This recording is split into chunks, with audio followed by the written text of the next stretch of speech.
আসসালামু আলাইকুম রহমতুল্লাহি বারাকাতুহ। সম্মানিত সুপ্রিয় দিনী ভাই ও বোনেরা, আপনারা যারা আমাদের আজকের এই ভিডিওটা দেখছেন, দেশ এবং দেশের বাহির থেকে সবাইকে জানাই আন্তরিক শুভেচ্ছা ও অভিনন্দন। আমরা জানবো আজকে যে এমন একটা জিনিস সম্পর্কে জানবো, সেটা হচ্ছে কিভাবে শত্রুদেরকে ধ্বংস করা যায়। আমরা অনেকে আছি যে আমরা সকলেই বাড়িঘরে থাকি, কিন্তু আমাদের কিছু মানুষ থাকে আমাদের পিছনে শত্রু লেগে থাকে, আমাদেরকে ক্ষতি করতে চায়, আমাদেরকে আক্রমণ করতে চায়, আমাদেরকে ধ্বংস করতে চায়। এমন শত্রু আমাদের প্রত্যেক বাড়িঘরের মধ্যে আছে, হয়তোবা নিজের আত্মীয়র মধ্যে আছে, অথবা কোনো আত্মীয় ছাড়া আছে। যেমন আমাদের বাড়ির আশেপাশের বাড়ির লোক আছে যারা আমাদেরকে ধ্বংস করতে চায়। এমন শত্রুদেরকে আপনি যদি ধ্বংস করতে চান, তাহলে আজকের এই ভিডিওটা আপনার জন্য। এরকম শত্রু ধ্বংস করতে আজকের এই ভিডিওটা যদি আপনি দেখেন, তাহলে এক নিমিষে আপনি শত্রুদেরকে ধ্বংস করে ফেলতে পারবেন। তো সম্মানিত সুপ্রিয় দিনী ভাই বোনেরা, আমি ভিডিওটা লম্বা করব না, সংক্ষিপ্ত আলোচনা করব। অবশ্যই ভিডিওটা স্কিপ না করে শেষ পর্যন্ত দেখবেন, মনোযোগ দিয়ে শুনবেন, তাহলে শিখতে পারবেন। আমি চারকুল সূরাগুলো আমি বলে দেব এবং প্র্যাকটিক্যালি আমি সূরাগুলো তেলাওয়াত করে আপনাকে শোনাবো, তাহলে আপনি সহিভাবে শিখতে পারবেন এবং আমল করতে পারবেন। তো ভিডিওটা স্কিপ না করে শেষ পর্যন্ত দেখুন। তো চলুন আমরা মূল ভিডিওতে চলে যাই, কিভাবে এইটা আমলটা করবেন আপনি।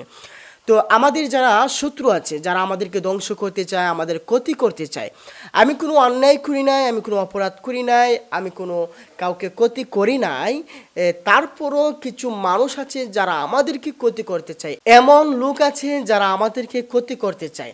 তো অবশ্যই এই লোকটা আপনি হতে পারেন, এই লোকটা আপনার পাশের লোক হতে পারে, যাদেরকে অন্য একটা মানুষের ক্ষতি করতে চায়।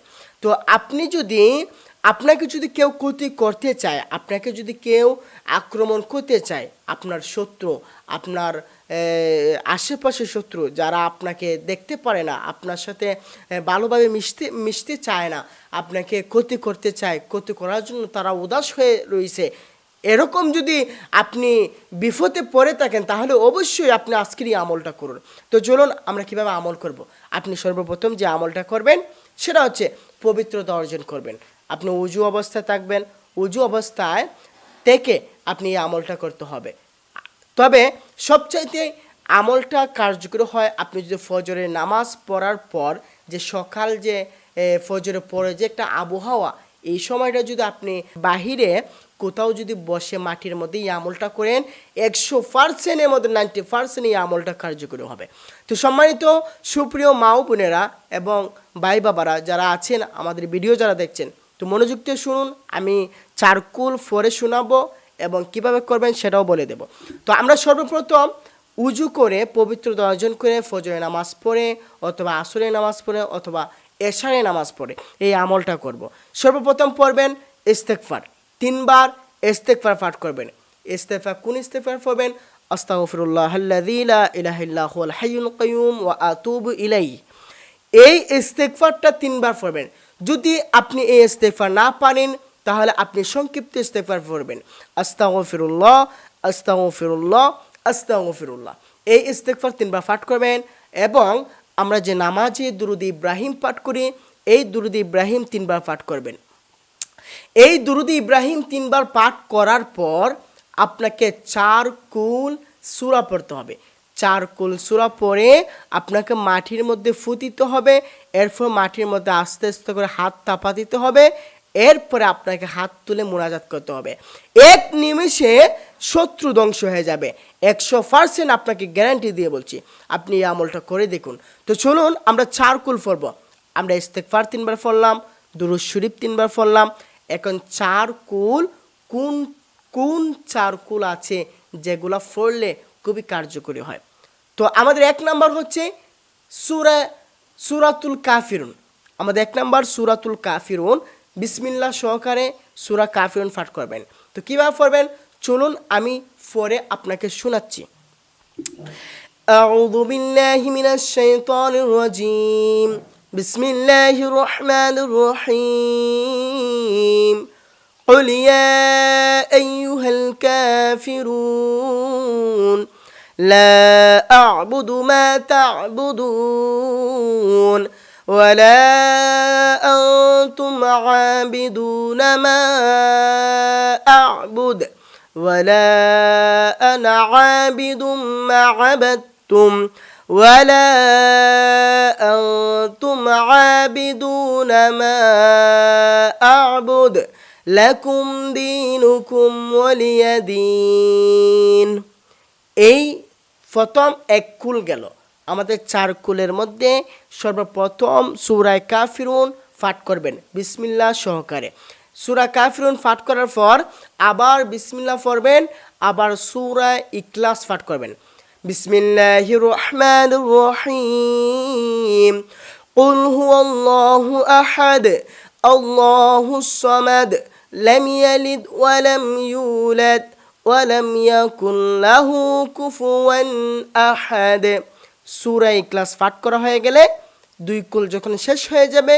তিন কুল সূরা পাঠ করবেন তিন কুলের সূরাটা হচ্ছে সূরাতুল ফালাক সূরাতুল ফালাক পাঠ করবেন আমি যেভাবে পাঠ করতেছি ঠিক সেভাবে আপনারা শুনে শুনে পাঠ করবেন বিসমিল্লাহির রহমানির রহিম কুল আউযু বিরাব্বিল ফালাক মিন শাররি মা খালাক ওয়া মিন শাররি গাসিকিন ইযা ওয়াকাব ওয়া মিন শাররিন নাফাসাতি ফিল উকাদ ওয়া মিন শাররি হাসিদিন ইযা হাসাদ তিন কুল আমাদের চলে গেল আমাদের সূরা ফালাক পড়লাম তিন কুল শেষ হয়ে গেল এখন 4 নাম্বার কুল আমরা বলেছিলাম 4 কুল পরে ফু দেওয়ার জন্য 4 নাম্বারটা হচ্ছে সূরা নাস কিভাবে পড়বেন আপনারা মনোযোগ দিয়ে শুন আমি পড়ে শোনাচ্ছি বিসমিল্লাহির রহমানির রহিম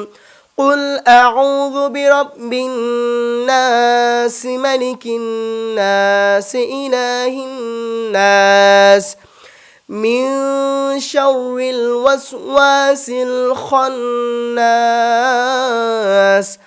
الذي يوسوس في صدور الناس من الجنة والناس এই চার কুল সূরা পাঠ করার পর আপনি আবার দুরূদ ইব্রাহিম 3 বার পাঠ করবেন 3 বার পাঠ করার পর মাটির উপরে আপনি যে মাটির উপরে বসবেন বসার পর আপনি যেইখানে মাটির মাথা থাকবেন ওইখানে মাটির মধ্যে ফু দিবেন একটা ফু দেওয়ার পর আস্তে আস্তে এইভাবে মাটির মধ্যে তাফা দিবেন এইভাবে কি দিবেন হাত দিয়ে তাফা দিবেন দেওয়ার পর আপনি যখন ফু দিয়ে হাত দিয়ে তাপা দিবেন আস্তে আস্তে মাটির মধ্যে তারপর ওই জায়গায় বসে আল্লাহর কাছে দুই হাত তুলে বলবেন যে আল্লাহ ও আমার আল্লাহ আমি তো কারোর সাথে অন্যায় করি নাই আমি তো কারোকে কষ্ট দেই নাই যারা আমার শত্রু আমাকে যারা ধ্বংস করতে চায়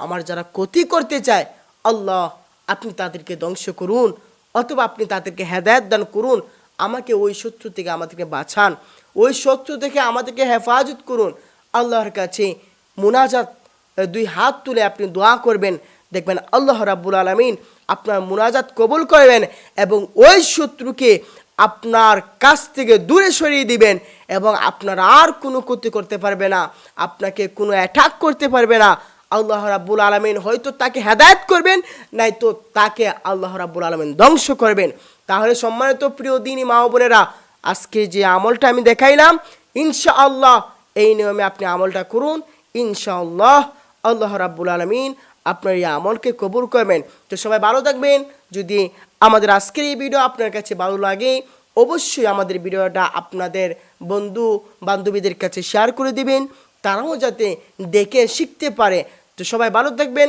সুস্থ থাকবেন আসসালামু আলাইকুম ওয়া রাহমাতুল্লাহি ওয়া বারাকাতুহু